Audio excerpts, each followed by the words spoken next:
कैसे हम बना मेडिटेशन इसको समझ लीजिए, ठीक है।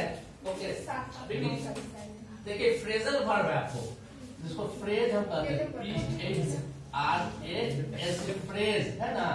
तो इसका जो है कहेगा मेक सेंटेंसेस, कहेगा मेक सेंटेंसेस, मेक सेंटेंसेस, वाक्य को बनाइए, ठीक है ना। एक दे देगा आपको, अल्फाबेट से शुरू कर रहे हैं तो एक दे देगा ऑल इन ऑल, ठीक है ना। ऑल इन, तो सबसे पहले आप कोशिश कीजिएगा आप मीनिंग डालें कि उसका हिंदी मीनिंग क्या होता है, उसके बाद आप इसको बनाइएगा। दूसरा रहेगा आपको दिए हुए, दूसरा रहेगा देखो eight any rate, at any rate, ठीक है ना। तीसरा आपको रहेगा दिए हुए एट रैंडम, एट रैंडम, तीसरा है। चौथा रहेगा आपको दिए हुए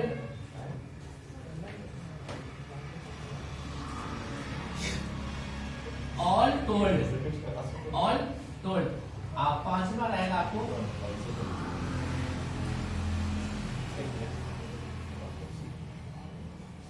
एट ऑल, है ना। तो सबसे पहले आप क्या कीजिएगा, जैसे फर्स्ट है ना, तो इसका हिंदी शब्द बताया जाता है all in all, all in all का हिंदी में होता है सब कुछ या सर्वे सर्वा। क्या कहेंगे, सर्वे सर्वा, हिंदी में सर्वे सर्वा, उर्दू में सब कुछ बोलेंगे।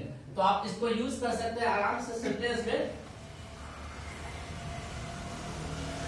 I am all in all, all in all of my family, of my family. इसका हिंदी है मैं ही अपने परिवार का सर्वे सर्वा हूं, सब कुछ हूं, ठीक है ना। अच्छा यहाँ पर आप भी बोल सकते हैं my father is all in all of my family, मेरे पिताजी मेरे परिवार का सब कुछ है।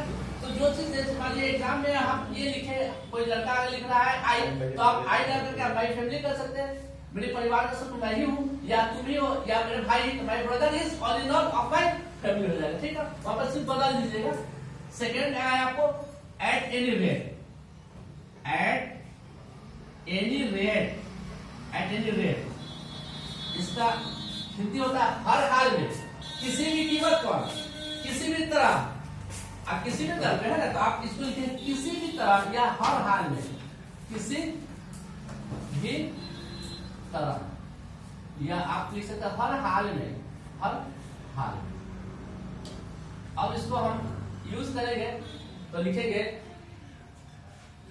You will have to go to college, लिख करके लिखेंगे at any rate, at any rate. इसका हिंदी है आपको किसी भी तरह कॉलेज जाना होगा, या आपको किसी तरह कॉलेज जाना पड़ेगा। या आप यहाँ पर ये भी चेंज कर सकते हैं, you have to go to college at any rate, आपको जाना है किसी भी कीमत पर कॉलेज, या हर हालत में, ठीक है ना, या हर हाल में बोल सकते हैं। तीसरा है एट रैंडम, तीसरा जो है at random, RANDM, at random मतलब है अचानक, यानी एकाएक। तो आप एकाएक, एट रैंडम अचानक बोलिए, एकाएक बोलिए, लिख सकते हैं he came to me, he came to me at random, at random। इसका हिंदी हो गया वह मेरे तरफ अचानक आया। अगर ये सी लिखेगा तो आई बोलेंगे, ठीक है ना। तो वह मेरे तरफ अचानक आया, या कह सकते मैं अचानक स्कूल गया, I went to school, at random कर दीजिएगा। सिर्फ मीनिंग आपको इसका मालूम रहना चाहिए, तो आप तो बनाइए लीजिए किसी तरह। तीसरा वो चौथा में है ऑल टोल्ड, चौथा में जो है ऑल टोल्ड, ऑल टोल्ड। इसका हिंदी होता है सब कुछ मिलाकर, ऑल टोल्ड सब कुछ मिलाकर, सब कुछ मिलाकर, ठीक है ना।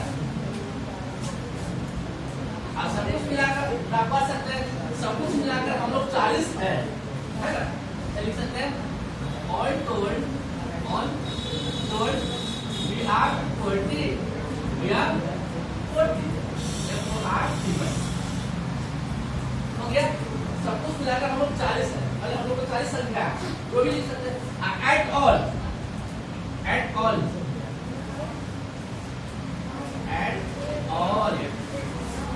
इसका मतलब जरा भी नहीं या तनिक भी नहीं या थोड़ा भी नहीं इसको हम लोग तनिक भी नहीं बोल सकते थोड़ा भी नहीं कर सकते तो आप लिख सकते हैं दी रिट्स एट ऑल तनिक भी नहीं पढ़ता बस जरा भी नहीं पढ़ता छोटा छोटा वाक्य है आप लोगों को विफलती भी नहीं होगा और गलती भी नहीं कर सकते विश्वास पर एग्जाम में आपको 8 रहेगा 5 को जवाब देना पड़ेगा मेक सेंटेंसेस का तर्क आया जो आपको मेक सेंटेंसेस का तर्क आ गया ठीक है ना तो ये जो हुआ आपको ग्रामर का मेक सेंटेंसेस फ्रॉम फ्रेज यानी कि मेक सेंटेंस फ्रॉम फ्रेज से आपको बनाना है आप फ्रेज यूज करते हैं जो आपको प्रोनाउन सॉरी प्रीपोजिशन और नाउन से वर्ब से चलता है तो ये आपको प्रीपोजिशन हो गया ये वर्ब हुआ प्रीपोजिशन हो गया ये जो है एड प्रीपोजिशन हो गया एक थोड़ा लेकर के दूसरा लेंगे जैसे लुक आप लोग बोलेंगे तो देख करना लुक फॉर तलाश करना खोजना कुछ तो लुक जो है वर्ब हुआ और प्रीपोजिशन इस तरह से मिलता है तो फ्रेज आप फ्रेजल वर्ब को करना आपको पढ़ना ही पड़ेगा लास्ट में ये होगा इसको उतार लीजिए क्योंकि इसको उतार दीजिए अब हो गया आप इसका